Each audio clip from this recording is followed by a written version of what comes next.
একটা গান লিখো আমার জন্য, না হয় আমি তোমার কাছে ছিলাম অতি নগণ্য। অথবা বাঁশবাগানের মাথার উপর চাঁদ উঠেছে ওই। সর্বকালের অন্যতম জনপ্রিয় দুটি বাংলা গান যার কণ্ঠে কালজয়ী হয়েছে, তিনি প্রতিমা বন্দ্যোপাধ্যায়। আটপৌরে চেহারা, কপালে টিপ, তাম্বুল রাঙা ঠোঁট, সাদামাটা শাড়ির এই বঙ্গনারী সঙ্গীতের জগতে এক অনন্যা। অকালে বাবাকে হারিয়েছেন। অনটনও নেমে এসেছিল পরিবারে, কিন্তু জননী কিছুতে ভেসে যেতে দিলেন না সংসার। তারই চেষ্টায় উৎসাহে কণ্ঠে তুলে নিলেন একরত্তি প্রতিমা। রোজগার খরচ থেকে বিন্দু বিন্দু করে টাকা বাঁচিয়ে তিনি মেয়েকে একটি হারমোনিয়ামও কিনে দিলেন। গুণবতী কমলা প্রথম দিকে নিজেই মেয়েকে গান শেখাতেন, পরে তাকে নিয়ে গেলেন প্রকাশকালী ঘোষালের কাছে। খুকির কচি গলার দুকলি শুনে দারুণ খুশি প্রকাশকালী, বললেন গানের রক্তে। এরপর বিশ্বদেব চট্টোপাধ্যায়ের কাছে গানের তালিম। শৈশবী ছুটিতে একবার ঢাকায় আত্মীয় বাড়ি গিয়েছেন। আশেপাশের লোকজন তার গান শুনে তাজ্জব।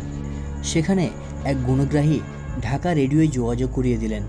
সেখানে শিশু বিভাগে গাইবার পরপরই ডাক এলো কলকাতা বেতার থেকে। মাত্র 11 বছর বয়সে 1945-এ সেনরা থেকে প্রথম রেকর্ড বেরিয়ে গেল কুমারী প্রতিমা চ্যাটার্জি নামে। যদিও প্রতিমা বন্দ্যোপাধ্যায়ের জীবনে মোড় ঘুরিয়ে দিয়েছিল পিনাকি মুখোপাধ্যায়ের ঢুলি ছবিটি। 1954 সালে মুক্তিপ্রাপ্ত ঢুলি ছিল তখনকার দিনের মাল্টি স্টারার মিউজিক্যালি হিট ছায়াছবি। ছবি বিশ্বাস, সুচিত্রা সেন, অনিল চট্টোপাধ্যায়, মালা সিনহার অভিনয়ে বৃদ্ধ এই ছবিটি পথের পাঁচালীরও আগে বাঙালি গ্রামের নিসর্গ ও জীবনযাত্রাকে নায়কের আসনে বসিয়েছিল। সেই ছবির টিকিট কাটতে যে দীর্ঘ লাইন পড়তো, তারই দর্শক মহাবিষ্টের মতো সিনেমা শেষে বেরিয়ে আসতেন রাজেন সরকারের সুরে অনবদ্য গানগুলি গাইতে গাইতে। ঢুলির রেকর্ড বিকিয়েছিল মুড়ি মুড়কির মতো। হেমন্ত মুখোপাধ্যায়, ধনঞ্জয় ভট্টাচার্য, যুথিকা রায়ের মতো বাঘা শিল্পীর পাশে সেখানে চমকে দিয়েছিলেন প্রতিমা বন্দ্যোপাধ্যায়। তারপরের ইতিহাস আমাদের সবার জানা। প্রতিমা বন্দ্যোপাধ্যায় তার অভাববিদ্ধ কণ্ঠের ঐশ্বর্যে সব গোত্রের গানেই ছিলেন সফল। তাই তো তার গানে আজও রয়েছে এক দুর্ভেদ্য রহস্য।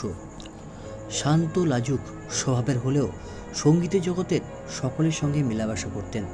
সেভাবে জলসা বা ফাংশনে খুব একটা গাইতে দেখা যেত না প্রতিমা বন্দ্যোপাধ্যায়কে। কোনোরকম তারকাসুলভ আচরণ তার চরিত্রে কখনোই দেখা যায়নি। 1986 সালে তার স্বামী মারা যাওয়ার পর থেকে মানসিকভাবে একটু দুর্বল হয়ে পড়েছিলেন প্রতিমা বন্দ্যোপাধ্যায়। তবুও গানের চর্চা ছাড়েননি তিনি। মানসিক অসুস্থতাও খানিক বাসা বেঁধেছিল। 1996 সালে কলকাতার রবীন্দ্র সদনে আয়োজিত এক সঙ্গীত উৎসবে নির্মলা মিশ্র তাকে জোর করে হাত ধরে মঞ্চে তুলতে হাততালিতে ফেটে পড়েছিল প্রেক্ষাগৃহ। আর গান গাওয়া শুরু হতেই চিরকালীন সেই বাঁশির মতো সুরেলা কণ্ঠের জাদুতে মুগ্ধ করেছিলেন তিনি সকলকে।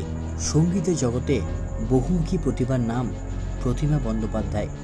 ভক্তিরসাত্মক গান থেকে অতুল প্রসাদী, নজরুল গীতি, লোকায়ত গান, আধুনিক রম্যগীতি সবেতেই তিনি মুক্ত ছড়িয়েছেন। অবশেষে 2004 সালের 29 জুলাই মৃত্যু হয় কিন্নরকণ্ঠী প্রতিমা বন্দ্যোপাধ্যায়ের।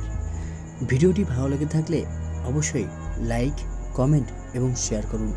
এছাড়া এরকম আরও ভিডিও পেতে সাবস্ক্রাইব করুন আমাদের কিছু কথা ইউটিউব চ্যানেলটি।